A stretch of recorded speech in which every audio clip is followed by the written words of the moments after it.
Bonjour et bienvenue pour ce nouveau page à page consacré au premier volume de Immortal Hulk en omnibus. La série culte de Al Ewing revient en omnibus pour le plus grand plaisir de tous. Alors certains auraient préféré la première annonce de Panini qui avait annoncé une réédition en deluxe, mais ça aurait fait trop de volume et avec l'attrition naturelle des ventes, eh bien il aurait été compliqué d'aller au bout puisque Hulk n'a jamais été un personnage hyper populaire en termes de vente, malgré évidemment le succès de cette série en 100%. Le choix a été fait, ce sera 2 omnibus plutôt que des deluxe.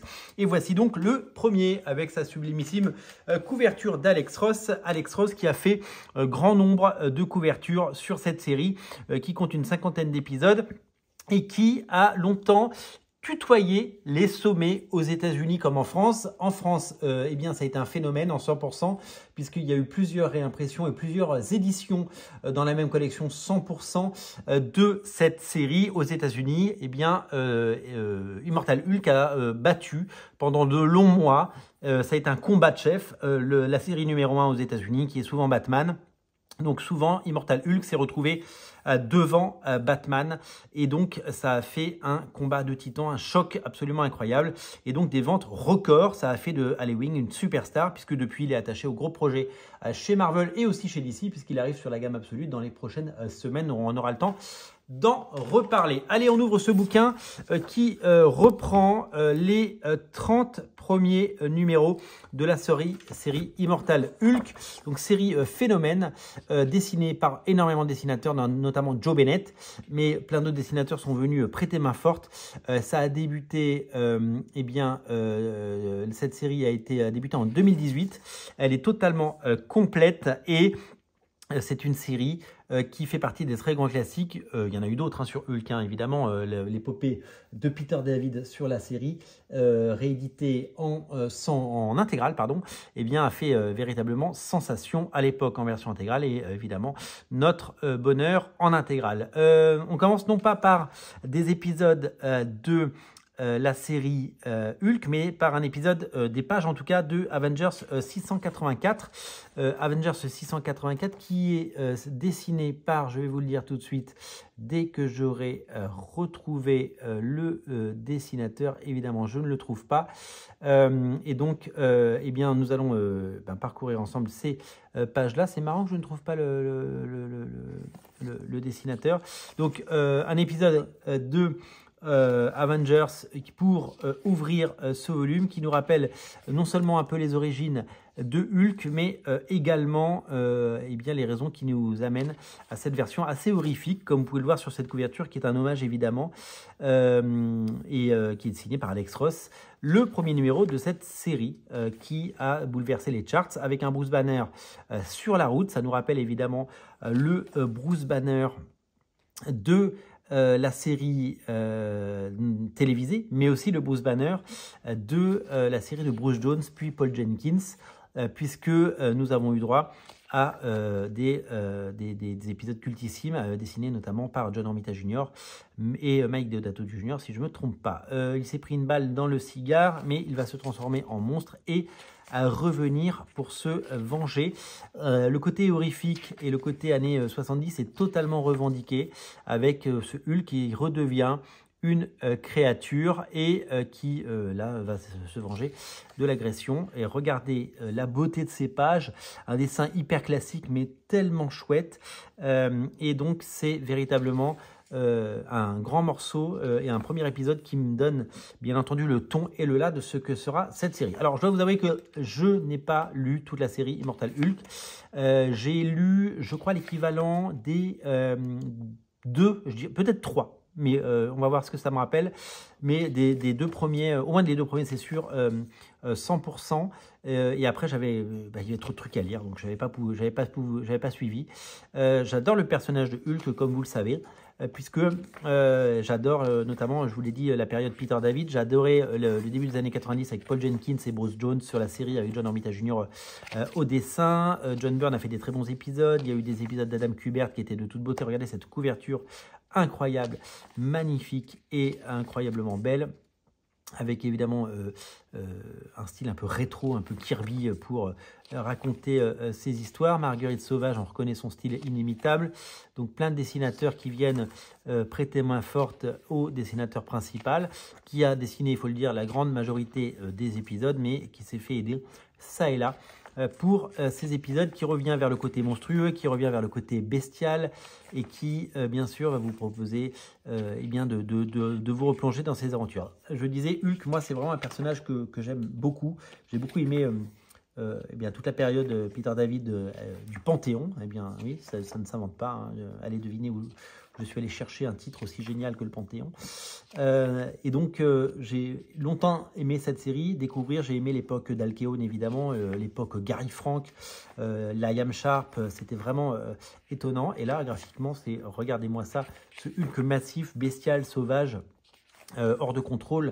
Hulk n'a jamais été aussi intéressant quand eh bien, il oppose les personnalités de Bruce Banner et de Hulk. Là, Bruce Banner s'est pris une balle dans le cigare, on l'a dit, et Hulk reprend eh bien, le dessus, ça et là, pour évidemment souvent accomplir de grandes choses. Hein. Ça, c'est vraiment quelque chose qui est... oh, ce Puck est vraiment, vraiment massif. Même Captain Marvel devient un personnage intéressant. Je ne sais pas qui dessine, mais c'est super chouette. C'est vraiment super chouette. Qui fait l'épisode...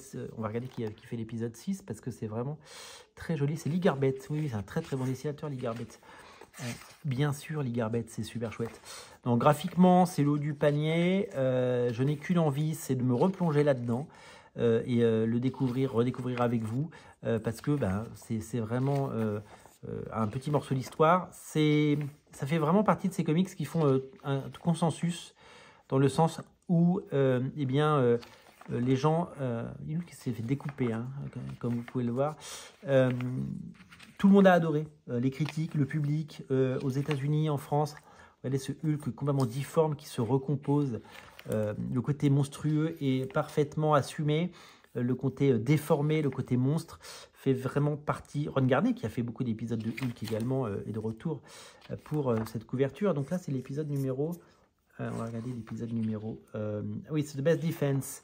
C'est un épisode, donc un one-shot qui s'installe au milieu, qui va suivre plutôt la partie Bruce Banner du monstre, avec évidemment ces petits encarts. C'est très très bien produit, c'est très très bien fait. Je comprends que cette série ait eu un formidable succès et qu'elle ait rencontré un très large public, parce que graphiquement, et c'est vraiment, regardez ce Hulk, il est incroyablement génial. Il y a tellement de choses à dire et tellement de comics intéressants à raconter sur Hulk que c'est un vrai plaisir de rencontrer et de parcourir tout ça. Je pense que Joe Bennett, qui est un dessinateur qui a été très longtemps... il a beaucoup travaillé pour Marvel, hein. Il en a fait des choses chez Marvel. Et avoir ce succès dans sa carrière et enfin arriver au sommet, eh bien, c'est une forme d'accomplissement absolument géniale. Alors, c'est un peu l'oublié de l'histoire, Joe Bennett, parce que j'ai pas trop suivi l'histoire, mais vous savez qu'aux États-Unis tout est polémique et que certains personnages ont des comportements soit dans la vraie vie, soit sur les réseaux sociaux qui sont ou des phrases qu'ils peuvent dire, qui peuvent arrêter net leur carrière. Et je crois que, je ne sais pas exactement ce qui s'est passé, mais si vous avez l'info, vous me la donnerez en commentaire. Cette couverture est encore une fois magnifique, Alex Ross. Que Joe Bennett, sur la fin, il a un peu été mis en sourdine et en disant, bon voilà, on réédite, mais on ne parle pas trop de sa carrière, parce que c'est incroyablement beau ça. Parce que je crois qu'il y a eu des agissements ou des paroles qui n'ont pas été forcément très bien. Alors évidemment, tout le monde a droit à l'erreur et à la rédemption, mais je ne connais pas la nature exacte de ce qui lui est reproché. C'est exceptionnel, cette double page. C'est exceptionnel.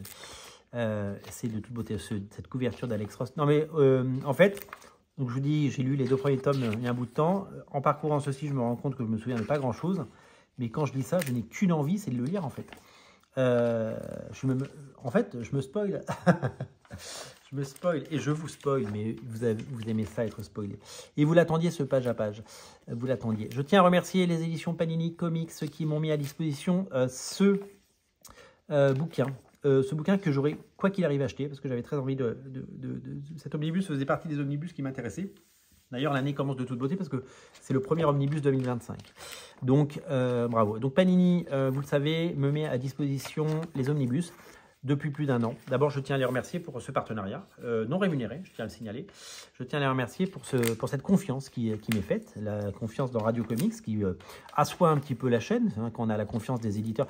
Graphiquement, c'est parfait. Enfin, je veux dire, si vous n'achetez pas cet omnibus, vous avez raté votre vie, clairement.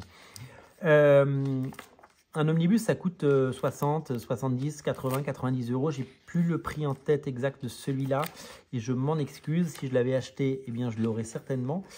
Je l'aurais acheté quoi qu'il arrive, je vous le dis. Celui-là, je le voulais absolument dans ma collecte. Et puis, plus je le vois, plus je me dis qu'il est incontournable.